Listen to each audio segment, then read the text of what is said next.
Look, in news just in, I said it was moving pretty fast. Israel has ordered intense strikes on Tehran, accusing Iran of breaching the ceasefire not long after Benjamin Netanyahu accepted the deal. Joining me now to discuss this and more, National Affairs Editor at the Daily Telegraph, Sky News host James Morrow, and Deputy Executive Director at the Institute of Public Affairs, Daniel Wild.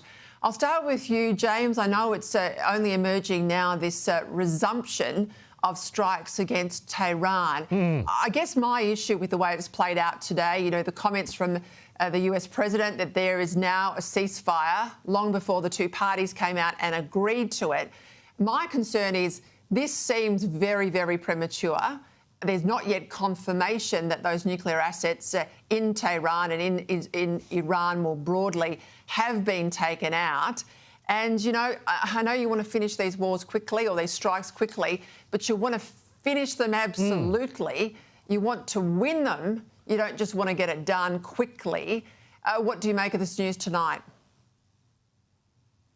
Well, I think that Iran basically asked for Israel to come back and strike back, as it's reportedly done in the last few minutes, with missiles being sent back in Tehran's direction by Israel. Now, this comes after, as you say, this morning, it's been a wild ride today, Pete. In the last, 10, 12 hours, we had Donald Trump with that announcement saying there's peace. We've got peace between Iran and Israel. Both sides are going to accept it after 12 hours, 24 hours. Thank you for your attention to this matter.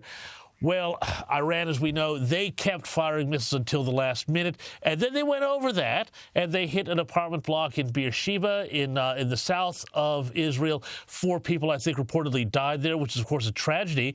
But also, it shows that Iran's not serious. But the question, Peter, too, is, you say the parties haven't come out and said they accepted it. We also don't know who in Tehran is able to even accept the deal. We don't know if the Ayatollah Khamenei is alive or dead. We don't know who's actually in charge of things. We don't know what the state of the government is there at this stage. So the question of even who can give the order to ceasefire, to stand down, that's an open question, as is, of course, the question about the nuclear material which you raise.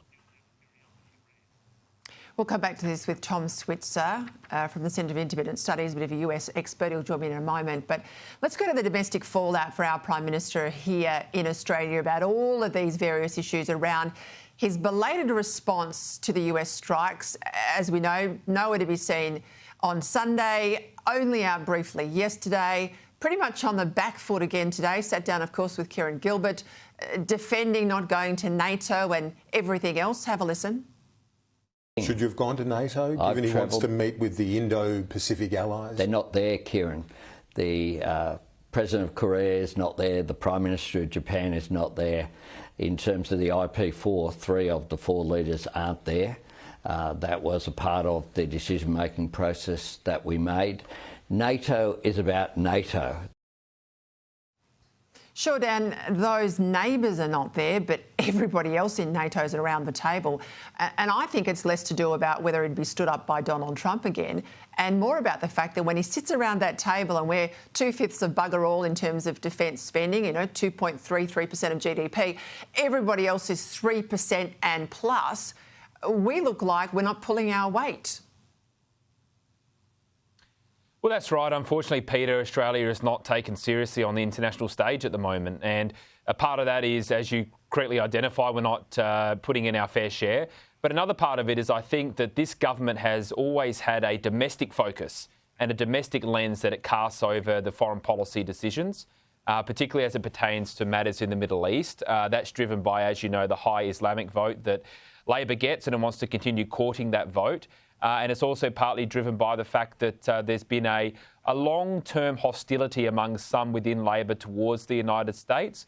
That has been heightened with the election of Donald Trump, who many have a personal animosity towards. And the reality is, whether you like Trump or not, he's the president. America is our most important ally.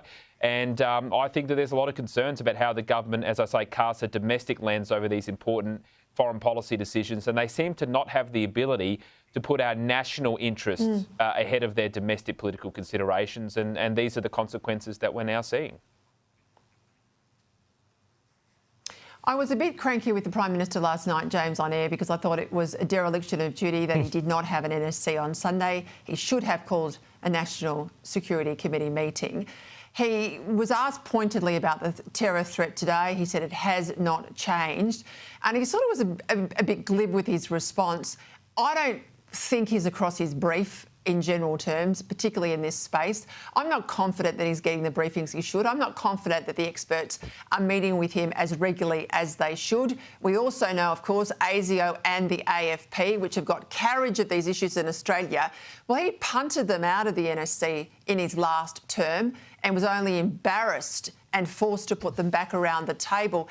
And I remember last time with Islamic State, as I've already said tonight, there was such a radicalisation of young Australian kids online, playing out as they were watching events in the Middle East. And we look at what's happening overseas. We see in the United States that this is a live issue. We've got experts in Australia warning we are not taking this seriously enough. How confident are you when you look to Canberra?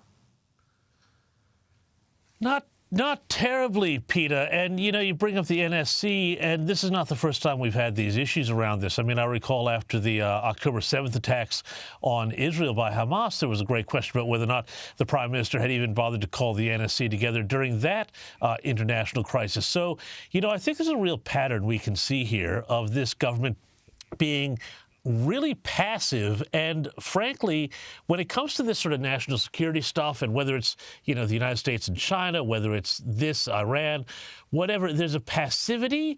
And the general sense I get, yes, you know, what you guys have been saying is right. You know, there's sort of a distaste for Donald Trump and the United States and this progressive patriotism, which requires opposition to the United States to define itself. But there's also, I think, a real wish when it comes to foreign policy and the concerns of foreign policy and national security that it would just all go away. That's the sense I always get from Anthony Albanese whenever he's asked about these sort of critical foreign policy matters, is that he just thinks this is just too much, too complicated. It doesn't impact the domestic business, which he's sort of interested in, I guess, when it comes to Australia. And that's about, you know, constituencies and votes and spending our money and, you know, building that sort of, you know, reorientated society that he wants to do.